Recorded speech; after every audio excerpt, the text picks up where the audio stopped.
Pero antes que nada comenzamos con el tema central, el informe sobre mitos y leyendas de la reumatología.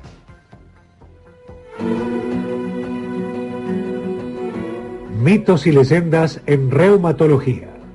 La reumatología es una de las ramas más jóvenes de la clínica médica. No obstante eso, hoy ya podemos distinguir con precisión más de 130 enfermedades diferentes capaces de afectar las articulaciones o las estructuras anatómicas íntimamente relacionadas con ellas. De acuerdo con estimaciones realizadas por la Fundación de Artritis de los Estados Unidos, casi un 20% de la población sufre alguna forma de enfermedad reumática. Y si bien estas dolencias tienen muy baja tasa de mortalidad, son capaces de inhabilitar total o parcialmente a muchas personas, por lo cual adquiere una importante significación desde el punto de vista socioeconómico. Uno de los principales mitos es que las enfermedades reumatológicas son incurables. Hoy, en Televida con Salud, vamos a saber qué porcentaje de realidad tiene ese mito y qué abanico de soluciones se pueden manejar integrando recursos de varias especialidades médicas y cuál es el papel de los desinflamatorios.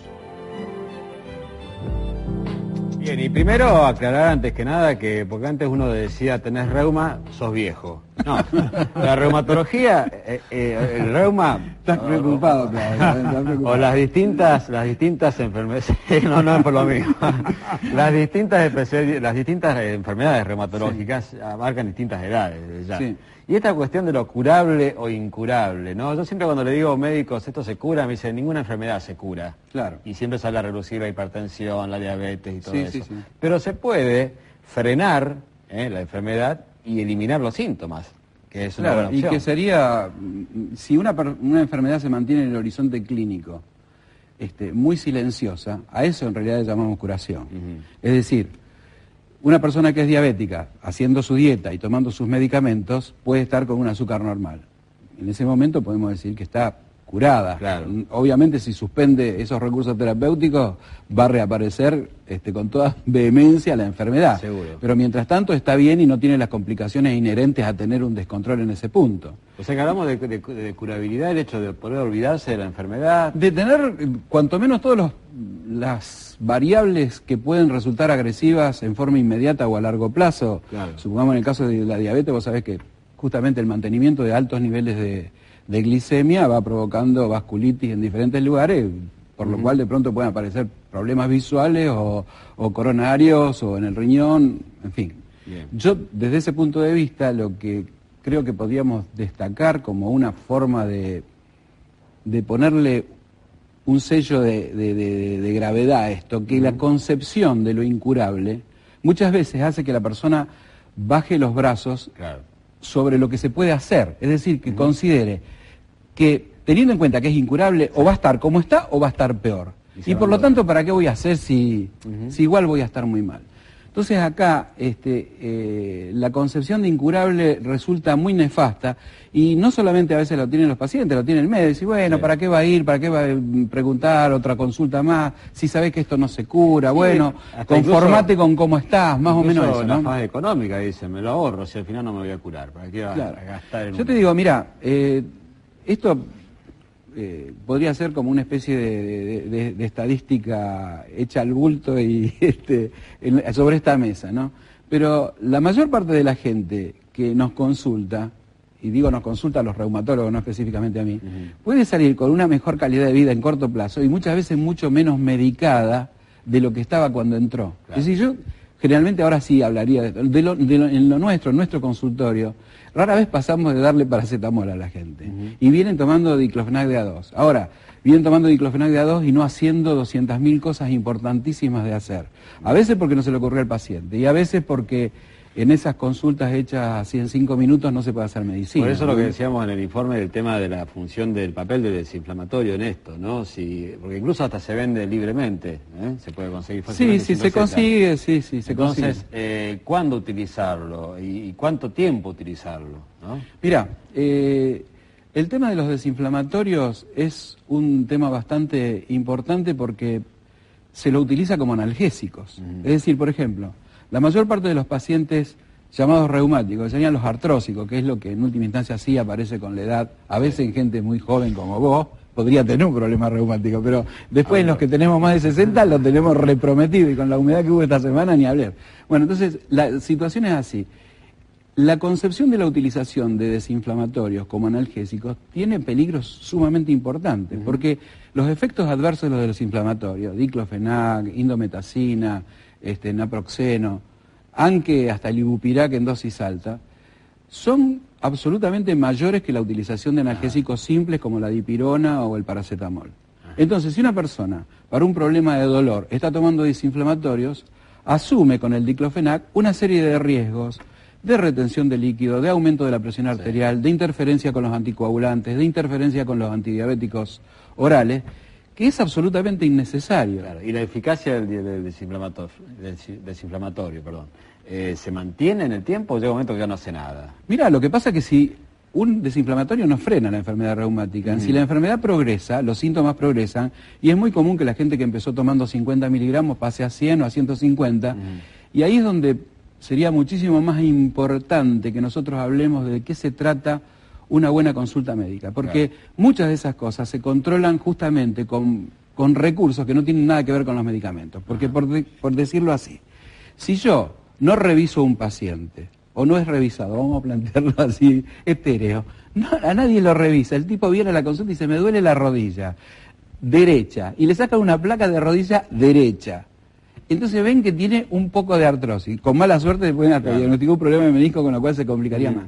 Entonces le dicen, tome un desinflamatorio para esa rodilla derecha. Sí.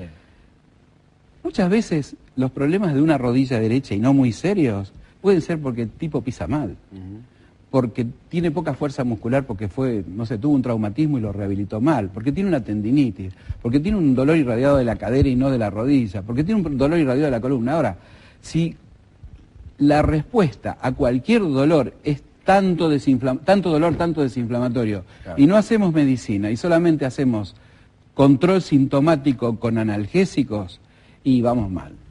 O sea, una visita al médico no puede ser como quien va a pedir un certificado de vecindad, o sea, tiene que ser algo realmente con un Ni a los médicos vecinos, mirá. Bien, nos queda un minutito, después vamos a mostrar un montón de fotos que tenemos de distintas enfermedades reumatológicas.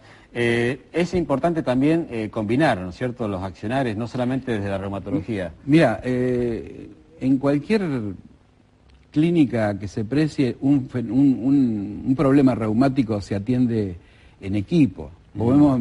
Si nos ponemos sofisticados podemos nombrar 7 personas, pero por ejemplo, prácticamente no existe ningún problema reumatológico que no requiera rehabilitación. Claro. Es decir, excepto una cosa muy reciente, me duele hace 10 días el hombro, pero si una persona ya hace 6 meses le duele el hombro, generalmente lo mueve por la mitad. Entonces no solamente se trata de calmar el dolor, sino de recuperar la función, recuperar la fuerza, el rango de movimiento. Entonces se necesita el aporte de un médico fisiatra que haga un plan de rehabilitación para que el kinesiólogo lo ejecute.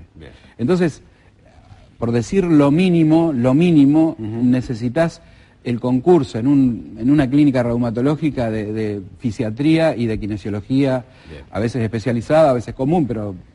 Bien, vamos a ir a los casos a través de fotos, pero después del corte, ¿eh? ¿Cómo no? Ya veremos.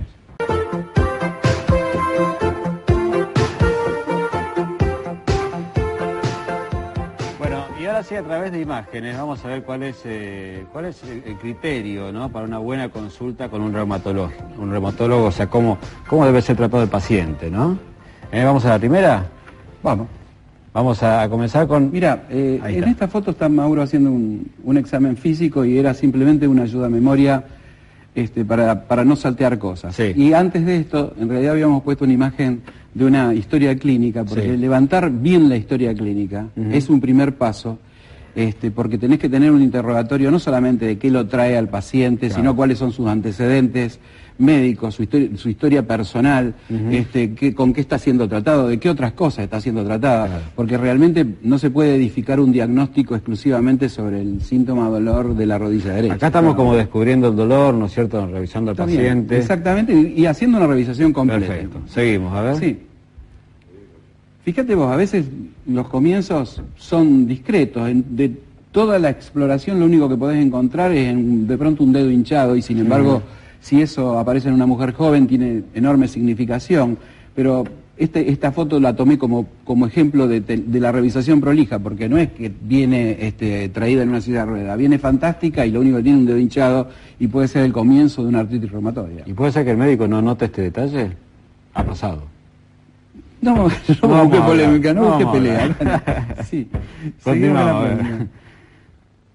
Bueno, fíjate, hablando de pequeños detalles, de pronto una persona viene con un problema importante a nivel articular y tiene una uña que tiene señales de psoriasis, tiene unas pequeñas marcas en forma puntiforme, que es muy típica de la psoriasis, el cambio de coloración, y eso justificar el comienzo de sus dolores actuales de rodilla, de pronto está desarrollando una artritis. Claro. Bueno, por eso la revisación, esto también tiene que ser prolija, la revisación completa del paciente.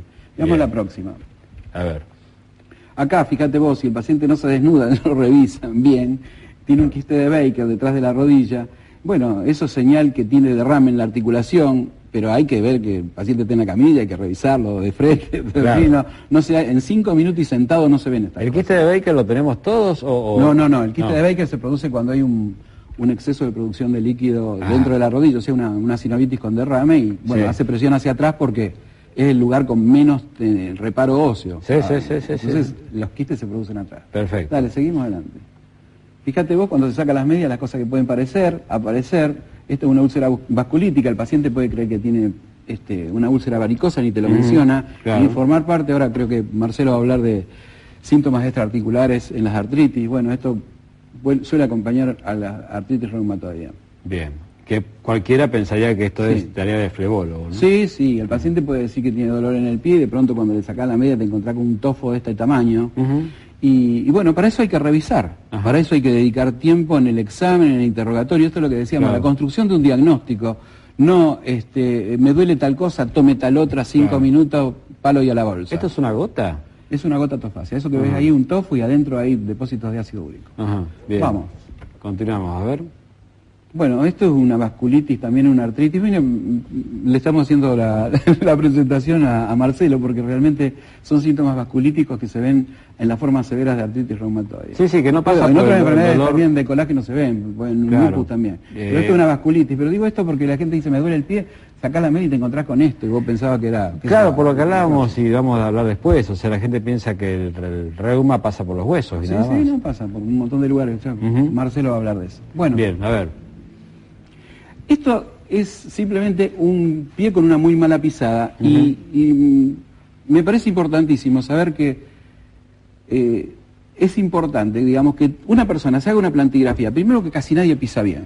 Segundo, no pisar bien cuando vos ya tenés 60 y pico de años y una artrosis de rodilla o problemas en columna, trae muchos problemas. Entonces, empezar por la pisada, por una plantigrafía y por calzado adecuado es indispensable y eso muchas veces evita estar tomando medicaciones que se están utilizando de pronto el diclofenac para tratar un pie plano. Claro, perfecto.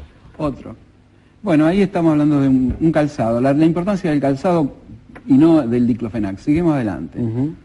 Otro calzado, parece una propaganda de... Sí, no, omitamos, no nos pagó nadie. No se ve marca, seguimos, es un buen calzado con cámara de aire. La utilización de una rodillera es muy importante muchísimas veces cuando las formas de artrosis son avanzadas. Entonces no es solamente... Y el diclofenac no es rodillera, no es plantilla, no es zapato. Entonces todas estas cosas, cuando vos tenés en cuenta todo esto, muchas veces se necesita mucho menos diclofenac. Bien. Sigamos adelante.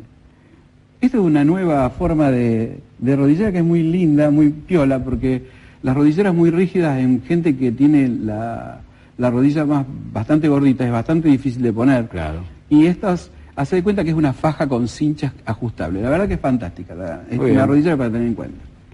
Próxima. Perfecto, ahora. Fajas, importantísimo la faja. No está Nora hoy, justo, no está Nora, pero no importa. Esta no tiene imanes, con Aunque el perdón de Nora, no tiene no la imanes. veamos, Nora siempre está. No está. Bueno, así que tenemos también la importancia de los exámenes complementarios bien hechos, pero para pedir los exámenes complementarios bien hay que haber hecho una buena revisación y un buen interrogatorio, porque si no terminamos con pedir la placa de rodilla derecha nada más, ¿no es cierto? Y entonces, bueno, esto era para acordarnos de decir, bueno, los estudios complementarios es muy importante que se hagan cuando uno ya tiene una buena revisación del paciente y cuando tiene una buena examen de interrogatorio. Se lleva un tiempo, con lo que pueda decir el testimonial del paciente no alcanza. Ahí el tiempo es es esto, la importancia de una muy buena primera consulta es insalvable. Este es un quiste sobre el conducto raquídeo, en una resonancia, quiero decir, a veces no alcanza con la radiografía, a veces hay que pedir ecografía, resonancias, centellogramas óseos para poder construir un diagnóstico, y eso también nace de una muy buena escucha. Sigamos. Acá esto es una resonancia magnética donde se ve un infarto de rodilla. Eso en la radiografía común no está, y en toda persona que de pronto aparece con un dolor severísimo en la rodilla, aunque ya tenga una artrosis y de pronto no puede ni poner el pie en el suelo, es muy importante muchas veces solicitar la resonancia porque aparecen estos infartos que son obturaciones vasculares, como puede pasar en la arteria coronaria, pero en las arterias que nutren el hueso, y da un dolor terrible y en la placa no sale nada. Entonces hay que saber escuchar y saber solicitar. Bueno, a ver qué queda. Esto es una densitometría ósea para las damas y para los caballeros también, pero para las damas principalmente. También tener un estudio y después todo lo que viene tomando en medicación el paciente, porque está todo el asunto de las intercurrencias por problemas de interferencia entre un medicamento y otro. Entonces es muy importante saber si una persona está medicada con anticoagulantes para poder hacerle una inyección, con antidiabéticos para saber si uso o no determinada cosa que puede interferir. Bueno, era un pantallazo antes de poder decidir. Acá hay un examen complementario. Digamos, estos exámenes complementarios muchas veces llevan a la utilización de algunas medicaciones específicas como el ácido hialurónico. Ahora me saco la lente porque si no, no veía nada. Bueno, pero en definitiva hemos mostrado de que una buena consulta no puede hacerse en 5 minutos, obviamente. Yo creo que ese concepto por decir así, a veces lo pienso no solamente por el tema de la consulta, sino que una persona tiene un problema complejo. Supongamos una señora que es obesa, que tiene varices importantes, que está con cierta diabetes, está anticoagulada y tiene un problema de rodilla y dice, me voy a hacer, no sé, láser o me voy a hacer TOP. Digo cosas que tenemos, no es que estoy hablando... No, pero esas cosas sueltas... Cuando después de este pantallazo me encantaría que parezca lo ridículo que es. Es decir, ni el TOP, ni el diclofenac, ni el ácido hialurónico sirven de plantilla, zapatilla, rodillera, ejercicio de fortalecimiento, disminución de peso y medicación. Y bastón a veces. Entonces, si todo lo queremos reemplazar con un medicamento, vamos por un pésimo camino.